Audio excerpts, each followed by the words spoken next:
Hi everyone, thank you so much for tuning back into my channel. This is Camille Nicole here with you, just talking about custody issues, visitation, separation and divorce, things of that sort, just to help you along the way with the emotions that come along with it, give you some different options.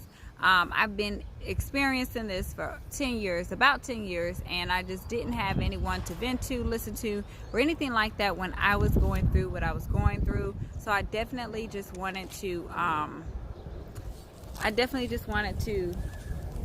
pop in and just give some more feedback. I'm going to turn this camera to see if the lighting is better.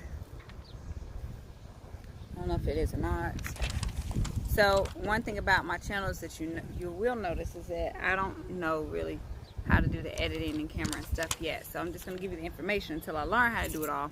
And the sun is blaring so heavily today that I think it was better the other way. So I'm gonna switch back. Maybe that'll help, because I really can't see the screen and I'm not moving again. I'm not gonna move to a different area because I got some more work to do. So basically what I'm gonna go through today, like I said in a couple of different videos, was that I wanted to give you some custody options. And again, if you are first time to my channel, please subscribe to my channel so that way you get some more information. And if you know anyone going through this, please share the information. Definitely, I don't have legal aid, but I am in North Carolina and know a little bit about the laws there and whatnot. So but I wanted to come on and talk to you today, and hopefully you'll see this. I'll probably redo it again with some colors, some different markers, and just like post the different options. But this is like a real quick overview, and I only did 3 different orders right now because I'll make a different video. I didn't want to give you too much information at one time. So how do you determine what custody order is best for you and your family?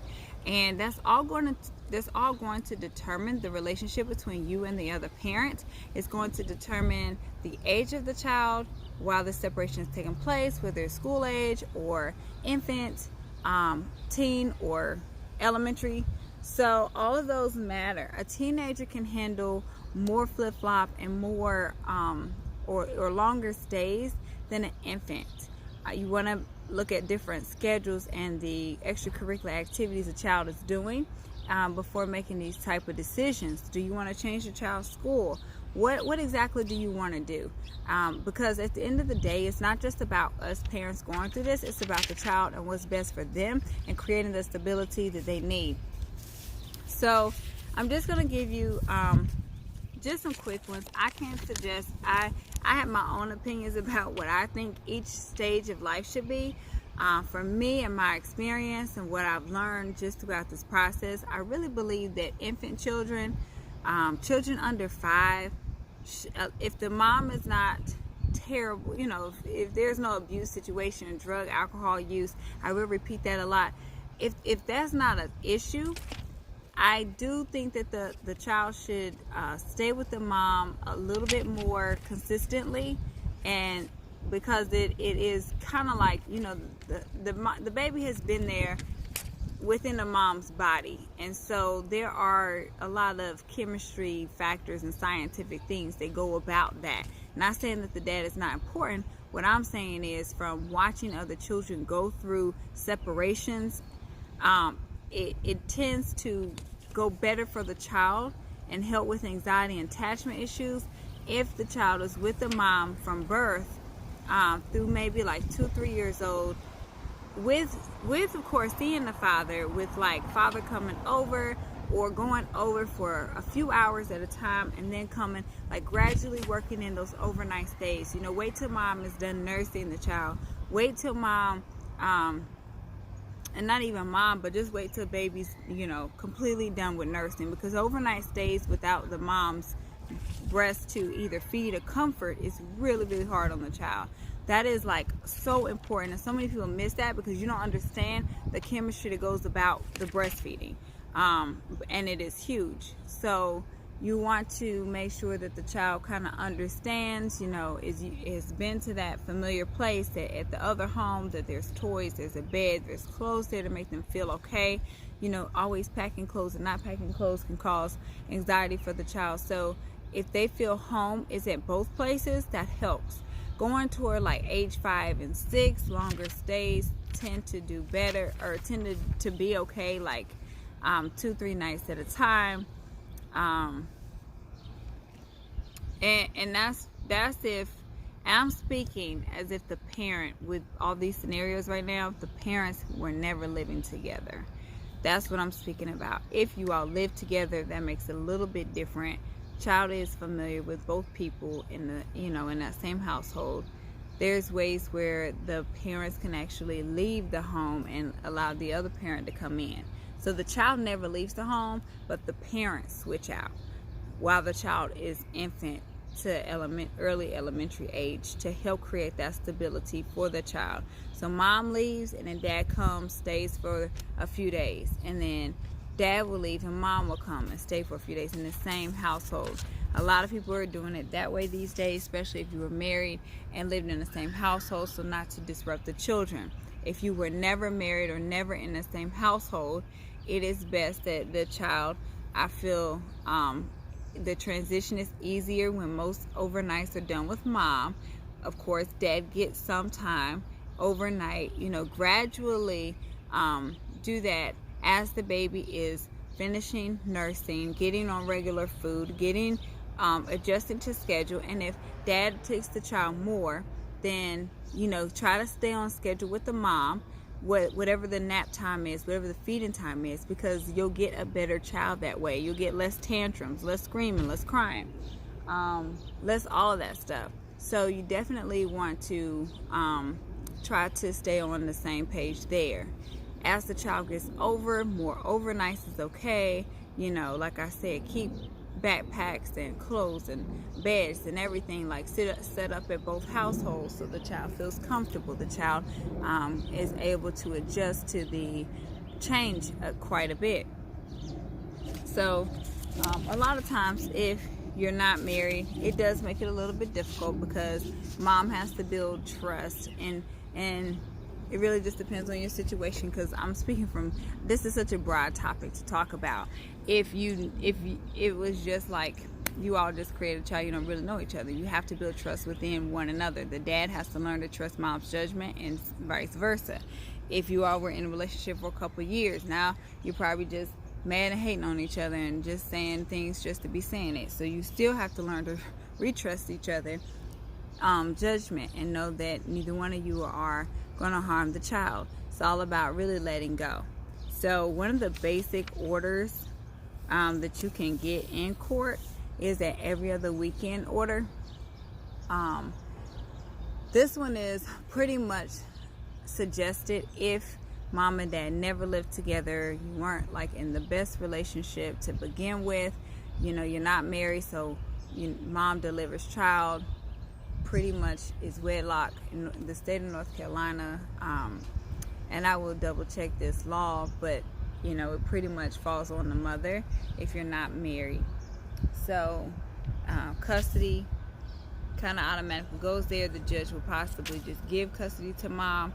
Not saying that that's a bad thing. Custody just is the primary care of the child. Unless you all are not getting along, that's the only reason why you really need to follow a judge's order. But please get along, and it'll be simple. Like, hey, can I pick the baby up? Da da da. Like that's the way to do it.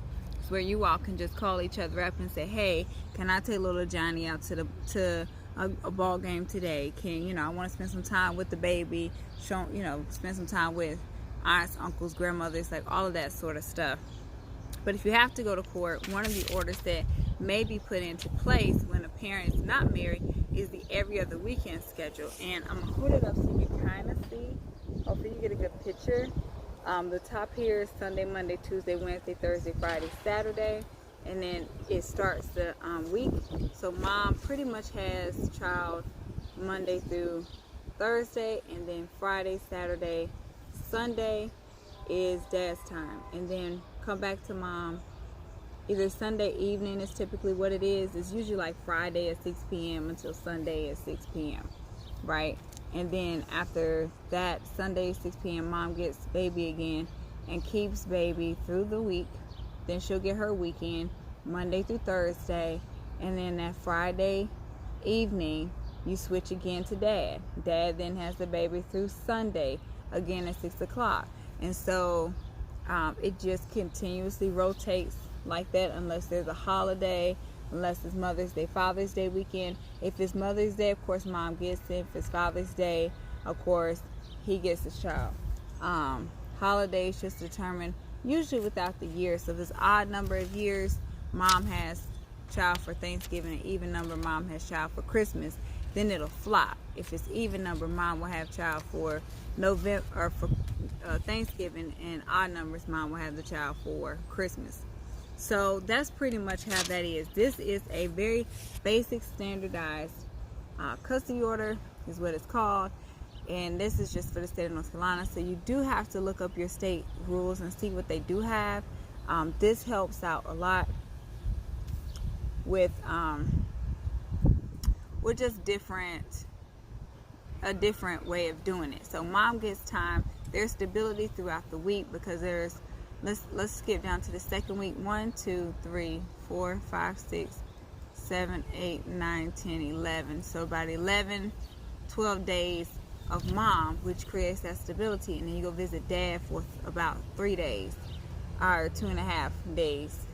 Because it may not be the full day. It could definitely be the full day if mom and dad are getting along and they want to arrange that. So that is just one basic order. I recommend that order for young children or elementary, kind of going through middle school. Middle school is hard to do a lot of changing because kids are so hormonal anyway. So you definitely want to do as least change as possible. I don't say this to favor any side. I only say this because you know, and if mom decided, hey, you know, I'm okay with baby staying with dad, I do still suggest a more stabilized almost 2 week at one place and then switch. And of course you're not seeing your parent at all this week unless you all just don't get along that much and that's all you have a choice. But definitely dad can come pick up at any time. You know, take the baby to dinner, go to dance recitals, go to basketball games, you know, be active, go to lunch at school, go on field trips, do those sorts of things. What I'm speaking about is overnight stays and the stability of the child. So I'm not in favor of any parent. And I only say mom because I've seen the results of taking the child from the mom too soon, too fast, and the results that it created in that child. And it's a headache. It's truly a headache because it creates a terrible attachment problem. However, it can be fixed with a lot of work, but stability is key here. Now, mom and dad are getting along great. The child is older, late middle school, high school. They can handle change well. They're not having a lot of emotional issues. Why is mommy and daddy not together? I want mom and dad to get together because the children will go through these things. That's the only reason why I say to use a standardized order in the young days, in the very beginning, so that children understand mom and dad are not getting together. This is my home, but I also have a home at the other parent's house. My clothes are there. I have 2 beds, 2 sets of clothes, all of that. I get to see my parent on the weekends or anytime that I want. It creates a good thing. Now, at some point, high school, middle school, there may be some rebellion in the child and the child wants to go live with the other parent or something like that. Or you all just might get along and decide, hey, I think we both just want to do joint custody. I want the child just as much as you do. Let's just do joint custody. I tend to see the older children adapting to the schedule better. However, it can work as long as the parents are cordial. If there's a lot of fighting, intense emotions between the 2 parents, that's typically when the orders get all messed up and visitation gets a little construed. But here is a every other week.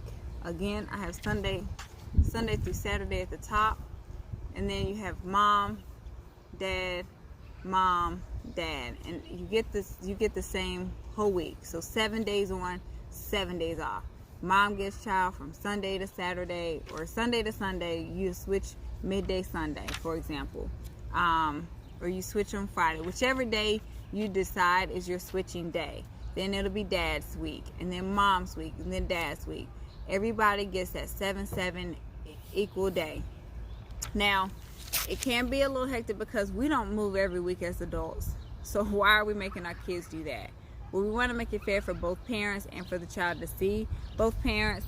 It can be a little stressful for the child, especially if routines are not the same. So I would suggest when you're doing a week on option that you also exchange rules, bedtimes, things of that sort, so the child has time to just adjust, not to just a different atmosphere, but to the rules if they are a little bit different. If they are different, like if bedtime is 8:30 at mom's house, let's not make it past like 9:30 at the other house, just to keep the kids somewhat on the same schedule. Because if not, you're gonna get your child back and they're gonna be acting crazy because there are no rules at one house, but there's rules at the other house.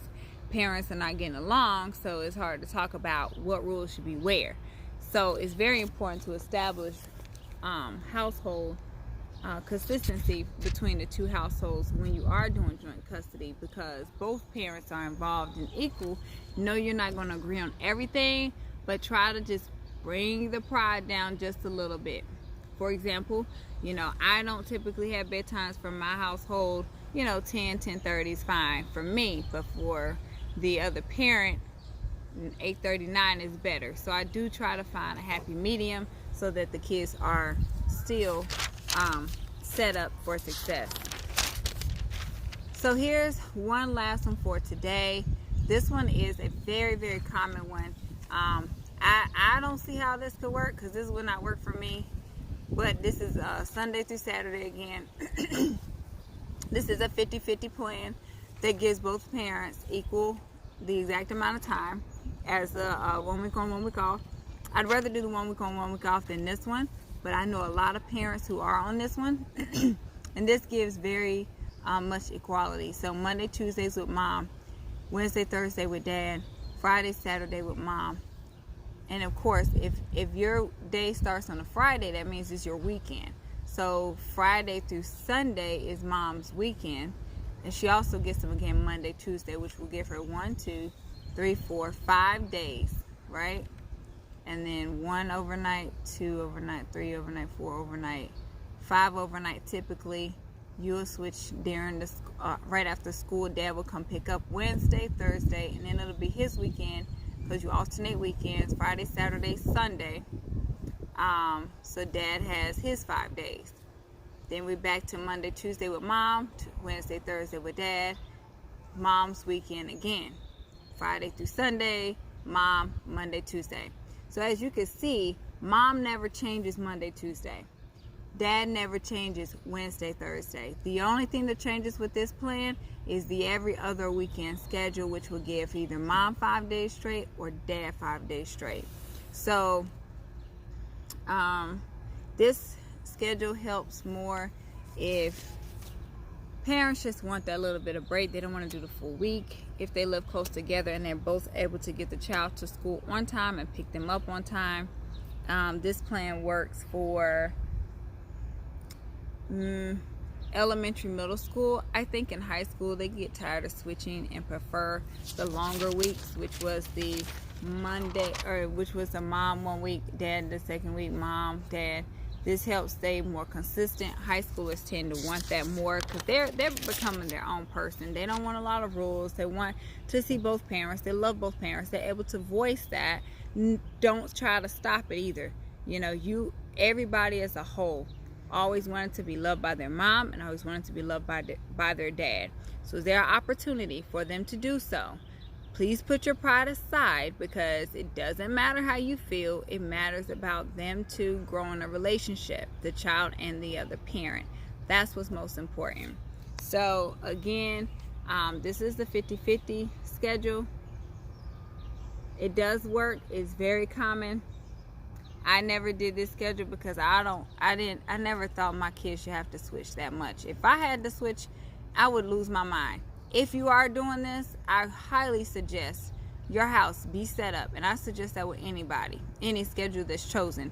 I highly suggest that there is a whole setup for the home on both ends. The kids have their clothes, the kids have their bed, their book bags. They have separate things, so that way there's no packing. They don't have to worry about forgetting anything. They feel home at Dad's and they feel home with Mom. That's the way it should be. So I hope this video helped you all.